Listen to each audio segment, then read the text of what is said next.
역대급 폭락 이후 역대급 반등이 나왔습니다. 근데 이 반등이 진짜 바닥 신호일까요? 외국인들이 코스닥에 4조 원을 쏟아부었습니다. 4조예요, 4조. 그러면서 동시에 삼성전자랑 SK하이닉스는 팔았어요. 같은 날, 같은 시장에서요. 개미들은 지금 이 반등을 보면서 드디어 바닥 확인이다라고 읽고 있는데 외국인은 그 반등을 보면서 정리하고 있었습니다. 이게 말이 됩니까? 같은 화면을 보고 완전히 반대의 결론을 내리고 있어요. 그리고 둘 중 하나는 틀렸겠죠. 여기서 핵심 질문은 지금까지 이 시장에서 더 많이 틀려온 게 누구냐는 겁니다. 불편하게 들리시죠? 그런데 바로 이 불편함이 오늘 이 영상을 끝까지 봐야 하는 이유입니다. 오늘은 이 비대칭 수급이 왜 나왔는지, 그리고 지금 삼성전자 하이닉스를 들고 있거나 추가 매수를 고민 중인 분들이 반드시 알아야 할 구조를 짚어드리겠습니다. 긴 얘기 안 합니다. 핵심만 짚어봅니다. 그리고 마지막에는 지금 이 상황에서 실제로 어떻게 움직여야 하는지 구체적인 액션 포인트까지 드릴게요. 결론부터 말씀드릴게요. 지금 반도체 주식에 대한 막연한 희망회로 이제 끊을 때가 됐습니다. 이게 불편하게 들리는 분들이 있을 거예요. 하지만 그 불편함 자체가 하나의 신호입니다. 먼저 이 반등부터 해부해봐야 해요. 폭락 이후의 반등은 무조건 옵니다. 이건 시장의 물리법칙 같은 거예요. 너무 빠르게 내리면 기술적으로 반등이 발생하고 공매도 세력이 이익 실현을 위해 되사고 저가 매수 세력이 들어오면서 자연스럽게 반등 파동이 생겨요. 주가가 크게 빠진 다음에 반등이 나왔다고 그게 바닥 확인이라는 근거는 되지 않습니다. 2018년 반도체 하락장에서도 2022년 금리 인상 충격에서도 이 패턴은 반복됐어요. 반등은 나왔고 개미들은 들어갔고 그 다음 구간에서 또 깎였습니다. 이 사이클이 몇 년 동안 반복됐어요. 반등이 반등인지 진짜 추세 전환인지를 구분하는 가장 중요한 기준 중 하나가 수급입니다. 누가 사고 있느냐? 외국인이 사면 추세 전환 가능성이 올라가고 외국인이 빠지면서 개인만 사면 반등의 지속성이 의심스러워지는 거죠. 그 관점에서 지금 반도체 수급을 보면 신호가 썩 좋지 않습니다. 이번 반등이 특히 주목되는 이유가 있어요. 지수 반등 자체가 제한적입니다. 코스피는 어느 정도 회복했지만 상승률이 폭락전 수준을 완전히 회복하지 못하고 있고 반도체 종목들의 반등 강도는 다른 섹터보다 눈에 띄게 약해요. 통신이나 조선, 방산 같은 섹터들이 오히려 더 탄탄하게 올라오고 있는 것과 비교하면 차이가 납니다. 이게 우연이 아니에요. 시장 참여자들이 섹터를 선별하고 있다는 신호입니다. 7. 200선이 하나의 기준점이 되고 있는데 이 선까지 올라오면 일단 비중을 좀 정리하고 수급을 다시 확인하는 게 맞다는 시각이 시장 일각에서 나오고 있어요. 올라오면 오히려 가볍게 털고 관망하라는 얘기입니다. 추가 매수하면서 평균 단가를 낮추려는 생각, 지금 이 구간에서는 한 번 더 생각해 볼 필요가 있습니다. 서두를 필요가 없다는 거죠. 시장이 먼저 확인을 주고 들어가도 늦지 않아요. 근데 그보다 더 중요한 질문이 있어요. 왜 외국인은 코스닥은 사고 반도체는 팔고 있느냐는 겁니다. 승기 잡았다고 깃발 꽂는 순간이 사실 가장 위험하죠. 고지를 점령하고 나서 방심하다가 역습당하는 게 전형적인 패턴입니다. 지금 반등이 올라타면서 됐다 바닥이다 하고 들어가는 게 딱 그 상황이에요. 근데 전장의 반대편에서는 지금 깃발을 내리고 있습니다. 아무도 우리한테 알려주지 않으면서요. 외국인 수급을 한번 보세요. 코스닥에서 순매수 사조라는 숫자가 나왔는데 이건 결코 작은 금액이 아닙니다. 외국인이 한국 시장을 완전히 떠나는 게 아니라는 의미예요. 오히려 선택적으로 들어오고 있는 거예요. 문제는 그 선택에서 삼성전자와 SK하이닉스가 빠져 있다는 겁니다. 사조가 들어왔는데 반도체로는 안 왔습니다. 이게 왜 무서운 신호냐면요. 만약 외국인이 한국 시장 전체에 대한 불신으로 이탈하고 있었다면 코스닥에도 안 들어왔겠죠.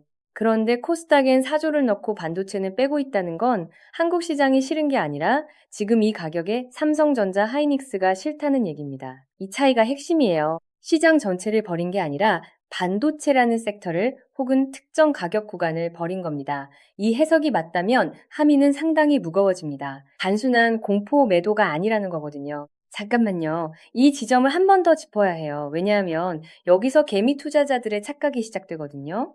시장 전체가 흔들렸으니까 반도체도 같이 빠진 거다. 같이 빠졌으니까 같이 오르겠지. 이렇게 읽는 분들이 많아요. 근데 외국인은 그렇게 안 읽고 있습니다. 코스닥은 사고 반도체는 팔고 있으니까요. 전체 시장 공포 때문에 팔았으면 코스닥도 팔았겠죠. 근데 코스닥은 샀어요. 그러니까 이건 시장 전반에 대한 공포가 아니라 반도체에 대한 특정한 판단이 반영된 거라는 겁니다. 그럼 외국인이 반도체에서 나오는 이유가 뭘까요? 크게 두 가지 해석이 있어요. 첫 번째는 업황 정점 우려입니다. AI 붐이 HBM 고대역폭 메모리 수요를 폭발시켰고 삼성전자와 SK하이닉스는 그 수혜를 기대하며 주가가 상당히 올랐었죠. 근데 지금 상황이 달라지고 있습니다. HBM 수주 경쟁이 치열해지면서 수익성 압박이 현실화되고 있고 미중 반도체 규제라는 변수가 여전히 살아있어요. 엔비디아가 중국 수출 규제 때문에 특정 제품 라인이 막히면 그 여파가 고대역폭 메모리 수요에도 연결됩니다. 공급망이 이렇게 얽혀 있는 거예요. 여기에 추가로 봐야 할 게 있어요. 반도체는 사이클 산업입니다. 올라갈 때는 무섭게 올라가고 내려갈 때는 무섭게 내려가는 구조예요.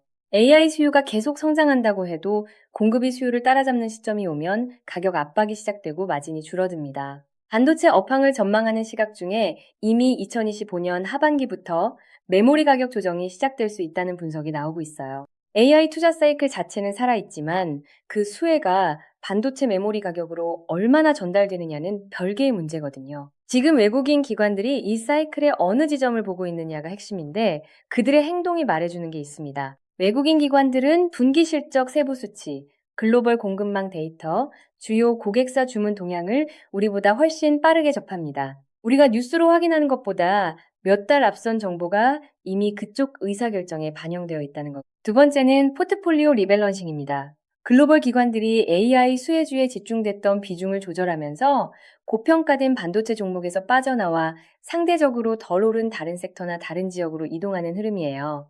이건 삼성전자나 SK하이닉스가 나쁜 회사라서가 아니라 지금 이 가격에서 기대 수익 대비 리스크가 다른 선택지보다 낮지 않다는 포지셔닝 판단인 거죠. 기관 투자자들한테는 기회비용이 있거든요. 여기 있을 때 다른 데서 더 버는 구조가 보이면 감정 없이 옮깁니다. 우리처럼 평균 단가 낮추겠다고 버티는 게 아니에요. 외국인 기관이 이 타이밍에 반도체 비중을 조절하고 있다면 그게 단순 차익 실현일까요? 아니면 우리가 아직 보지 못한 무언가를 선반영하고 있는 걸까요? 딱 보면 알잖아요. 하조씩 운용하는 기관이 아무 근거 없이 특정 섹터만 집어서 파는 일은 없습니다. 그리고 이 결정 뒤에는 분석팀, 퀀트 모델, 글로벌 네트워크 정보가 다 들어가 있어요. 한 가지 더 짚고 싶은 게 있어요. 이른바 스마트 머니라는 게 있습니다. 시장에서 정보력과 자본력을 동시에 가진 세력이에요. 글로벌 기관 투자자들이 여기에 해당하죠. 이 스마트 머니가 움직이는 방향이 이후 시장 흐름의 선행 지표가 되는 경우가 많습니다. 물론 기관도 틀릴 때가 있어요. 2020년 코로나 패닉 때 외국인이 대거 팔고 나갔는데 이후 시장이 폭등한 사례도 있죠. 그러니까 외국인 매도 자체가 무조건 정답이라는 얘기는 아닙니다. 근데 이번에 중요한 차이점이 있어요. 코스닥은 사면서 반도체만 팔고 있다는 거예요. 시장 전반에 대한 공포로 인한 이탈이 아니라는 신호입니다. 이 섹터 선별성이 이번 외국인 수급에서 가장 주목해야 할 지점이에요. 자, 그러면 이제 개미 투자자들이 왜 착각하게 되는지 그 구조를 봐야 해요. 이 부분이 진짜 핵심입니다. 그리고 솔직히 이 얘기가 불편한 분들이 계실 거예요. 그래도 봐야 합니다. 삼성전자, 하이닉스에 대한 곧 오른다는 서사는 정말 강력합니다. AI 붐, 반도체 슈퍼사이클, 엔비디아 날면 삼성도 뜬다는 연결고리가 너무 오래, 너무 강하게 각인돼 있어요. 그래서 주가가 빠지면 기회다로 익히고 반등이 오면 드디어 올게 왔다로 익히는 확증 편향이 작동하는 겁니다. 어떤 신호가 와도 보고 싶은 결론으로 해석하는 거예요. 이게 개인 투자자들만의 문제가 아니에요. 인간이 일반적으로 갖는 인지 편향입니다. 근데 시장에서 이 편향은 비용이 발생해요. 돈으로요. 지도를 믿고 진격했는데 지도가 틀렸던 겁니다. 지형이 바뀌었으면 지도부터 다시 봐야 해요. 근데 지도를 버리는 게 너무 아까운 거죠. 그동안 그 지도를 믿고 버텼으니까요. 심리적으로 이미 그 서사에 투자가 됐어요. 주식만 들고 있는 게 아니라 서사를 들고 있는 겁니다. 여기에 증권사 리포트가 기름을 붓습니다. 목표주가 얼마, 상향 조정, BUY, 의견 유지. 이 리포트들이 개미 매수 심리를 계속 붙잡아 놓죠. 증권사 리포트 목표 주가는 날씨 예보 같은 겁니다. 맞으면 당연하고 틀리면 아무도 기억 안 해요. 근데 틀렸다고 누가 책임지는 거 본 적 있으신가요? 증권사 애널리스트가 목표 주가를 대폭 하향 조정하는 리포트는 항상 주가가 이미 충분히 빠진 다음에 나오더라고요. 코미디입니다. 코미디. 더 재밌는 건 그 리포트가 나오면 또 일부 개미들이 드디어 바닥 확인이라고 읽는다는 거예요. 같은 패턴이 반복됩니다. 더 구조적인 문제도 있어요. 기관 투자자들은 증권사 리포트를 참고 자료 중 하나로 씁니다. 자체 리서치, 채널 체크, 글로벌 네트워크 정보와 교차 검증해요. 근데 개인 투자자들은 그 리포트를 정답지처럼 읽는 경향이 있어요. 만들어진 서사에 맞춰서요. 외국인 기관은 서사가 아니라 수급 실적 거시 지표를 봅니다. 개미 투자자들은 서사를 삽니다. 이 차이가 결국 수익률 격차로 나타나는 거예요. 그리고 이 격차가 가장 극명하게 드러나는 순간이 지금처럼 반등 직후 판단이 엇갈리는 시점입니다. 외국인은 팔고, 개미는 사고, 언론은 반등 소식을 보도하고 있는 지금이요. 이 구조가 왜 반복되는지 알아야 해요. 개인 투자자들한테는 정보의 시차 문제가 있습니다. 기관들이 분기 실적 예상치를 수정하고 포지션을 바꾸는 게 먼저 일어나고 그게 주가에 반영되고 그 다음에 언론 보도가 나오고 그 다음에 개인 투자자들이 인식을 바꾸는 순서예요. 이 시차가 길면 길수록 개인 투자자는 항상 뒤늦게 정보를 얻고 뒤늦게 움직이는 구조가 됩니다. 지금 이 상황도 마찬가지예요. 외국인 기관들이 먼저 움직였고 그 다음 반등이 나왔고 지금 우리가 이 반등을 보면서 판단을 내리고 있는 겁니다. 여러분 한번 보세요. 주요 경제 매체들이 이 반등을 어떻게 보도하고 있는지 삼성전자 반등 신호라는 제목들 보이시죠? 그 기사들 중에 외국인이 반도체를 팔고 있다는 사실을 전면에 내세운 기사가 얼마나 되나요? 이 비대칭 수급을 주목한 보도가 얼마나 되느냐 말이에요. 그냥 반등했다, 낙관론이 돌아왔다 식의 표제들이 대부분이죠. 이게 개미들이 착각하게 되는 구조의 마지막 퍼즐 조각입니다. 미디어는 지금 일어나고 있는 일을 보도합니다. 반등이 나왔으니 반등을 보도하는 거예요. 근데 투자자 입장에서 필요한 건 지금 일어나고 있는 일이 아니라 왜 일어나고 있는지, 그리고 다음에 무슨 일이 일어날지입니다. 그 문맥이 보도에서 빠지는 경우가 많아요. 외국인이 반도체를 팔고 있다는 사실이 헤드라인이 되는 경우보다 반등이 나왔다는 사실이 헤드라인이 되는 경우가 훨씬 많습니다. 독자들한테 더 편안한 메시지니까요. 근데 편안한 메시지가 항상 정확한 메시지는 아니에요. 이 정보 격차를 어떻게 인식하고 대응하느냐가 개인 투자자와 기관 투자자의 실질적인 차이입니다. 그런데 여기서 진짜 핵심 질문을 던져야 합니다. 이게 오늘 얘기의 인사이트입니다. 외국인이 반도체를 팔고 코스닥을 사는 이 비대칭 수급, 이게 단순히 이번 반등은 약하다는 신호로만 읽어야 할까요? 아니면 반도체 섹터 자체의 중장기 위상 변화를 예고하는 걸까요? 이 두 해석은 우리가 취해야 할 액션을 완전히 다르게 만듭니다. 솔직히 까놓고 말해서 삼성전자가 HBM 경쟁에서 SK하이닉스에 밀리고 있다는 건 이제 공공연한 사실입니다. 엔비디아 핵심 공급망에서 삼성의 비중이 줄어들고 있다는 보도도 여러 차례 나왔어요.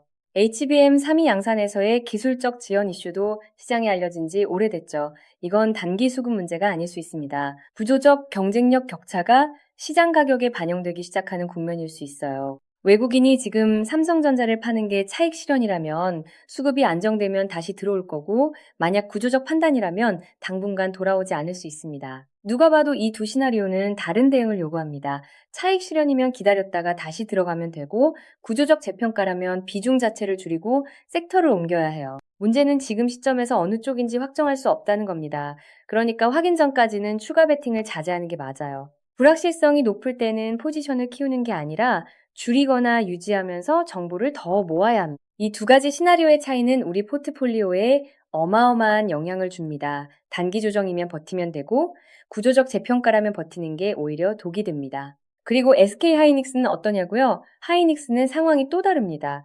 HBM 경쟁에서는 앞서가고 있지만 그렇다고 지금 이 가격 구간에서 안전한 매수 타점이냐는 또 별개의 질문이에요. 외국인이 하이닉스도 정리하고 있다는 건 업황 전체에 대한 경계감이 반영된 것으로 봐야 합니다. 종목을 고르는 게 아니라 섹터 자체를 조절하고 있다는 얘기예요. 하이닉스가 삼성보다 낫다는 판단은 나중에 수급이 돌아왔을 때 확인하면 됩니다. 지금 단계에서는 섹터 전체의 수급 방향을 먼저 봐야 해요. 처음으로 돌아가 봐요. 코스닥 사조 순매수, 반도체 순매도 이 비대칭이 우연이 아닐 가능성이 높다는 걸 이제 느끼시나요? 시작에서 이상하다고 했던 그 질문이 이 구조 전체를 보고 나면 훨씬 무겁게 들립니다.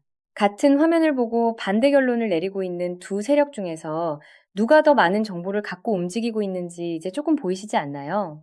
그래서 지금 우리가 해야 할 것은 뭔가요? 구체적으로 얘기할게요. 7. 200선 어느 정도 올라왔을 때 비중을 일부 정리하고 수급 흐름을 확인하고 나서 다음 액션을 취해도 절대 늦지 않습니다. 지금 당장 들어가지 않으면 기회를 놓친다는 조급함. 그게 가장 위험한 심리예요. 시장에서 조급함은 항상 비쌉니다. 기다리는 것도 전략입니다. 빈손이 아니라 선택 가능한 손을 유지하는 거예요. 현금 보유는 손실이 아니라 옵션이에요. 다음 기회를 잡을 수 있는 힘을 남겨두는 거예요. 시장은 늘 다음 기회를 줍니다. 수급 확인의 기준은 간단합니다. 외국인이 다시 반도체로 들어오는 신호가 보이는지 여부예요. 그 신호 없이 개미들만 들어가는 구조에서는 반등의 지속성을 담보하기 어렵습니다. 외국인이 돌아왔을 때 들어가도 수익의 많은 부분을 챙길 수 있어요. 초입에서 물리는 것보다는 조금 늦게 들어가더라도 수급이 확인된 상황에서 들어가는 게 훨씬 낫습니다. 구체적으로 어떤 신호를 봐야 하느냐고요? 3가지 기준을 보시면 됩니다. 첫째, 외국인이 삼성전자 혹은 하이닉스에서 순매수로 전환했는지 이틀, 사흘 연속이면 더 신뢰도가 올라가죠. 둘째, 반도체 종목들의 상대적 강도가 지수보다 높게 나오는지, 약한 지수에서도 반도체가 선방하기 시작한다면 섹터 내 수요가 살아나는 신호입니다. 셋째, HBM 관련 수주 확인 뉴스. 삼성전자가 엔비디아 또는 주요 AI 칩 메이커로부터 실질적인 HBM 수주 소식을 확인받는다면 수급 흐름이 달라질 수 있습니다. 이 3가지 중 2가지 이상이 확인되는 시점이 진입 타이밍을 고려할 때입니다. 그 전까지는 관망이 전략입니다. 삼성전자와 SK하이닉스가 나쁜 회사라는 게 아닙니다. 오해하지 마세요. 한국 반도체는 여전히 글로벌 경쟁력을 가진 핵심 산업이에요. 단지 지금 이 가격에, 지금 이 수급 상황에서 지금 이 기대치를 얹으면 실망할 가능성이 있다는 겁니다. 어떤 종목이든 좋은 회사와 좋은 주식은 다릅니다. 삼성전자가 10년 뒤에도 좋은 회사일 가능성은 높아요. 근데 지금 이 가격에 사는 게 좋은 투자가 되느냐는 또 다른 질문입니다. 타이밍과 가격이 맞아야 좋은 투자가 됩니다. 그리고 지금 그 타이밍인지 여부를 수급이 아직 확인해주고 있지 않습니다. 개미들만 착각하고 있다는 말이 불편하게 들리셨을 수 있어요. 근데 이게 불편하게 들린다면 지금 막연한 희망 회로 안에 있을 가능성이 높습니다. 그리고 그 희망 회로를 지속시키는 구조가 이 영상에서 짚었던 것들이에요. 폭락 이후 반드시 오는 기술적 반등. 이 반등을 바닥으로 해석하게 만드는 확증 편향, 목표 주가를 유지하는 리포트들, 반등 소식만 부각하는 언론. 이 모든 것들이 개미 투자자들이 계속 기다리게 만드는 구조입니다. 외국인 사조가 코스닥으로 갔지만 반도체에는 안 갔어요. 이 비대칭 수급이 지금 이 시장에서 가장 솔직한 메시지입니다. 서사가 아니라 수급 데이터를 보세요. 삼성전자와 하이닉스에 대한 너무 막연한 희망 회로에서 벗어날 때입니다. 수급이 말하는 것을 들을 수 있는 투자자가 결국 살아남습니다. 지금 이 비대칭 수급이 앞으로 어디로 가는지, 그리고 반도체 섹터가 진짜 반등을 만들려면 어떤 조건이 필요한지, 외국인이 다시 들어올 수 있는 시나리오는 무엇인지 그 분석은 다음 영상에서 이어가겠습니다. 그 영상에서는 외국인 수급이 다시 돌아서는 구체적인 선행 조건과 지금 당장 반도체 대신 대안으로 볼 수 있는 섹터들도 같이 짚어드릴 예정입니다. 지금 구독하고 알림 설정해 두시면 그 내용 놓치지 않으실 수 있습니다.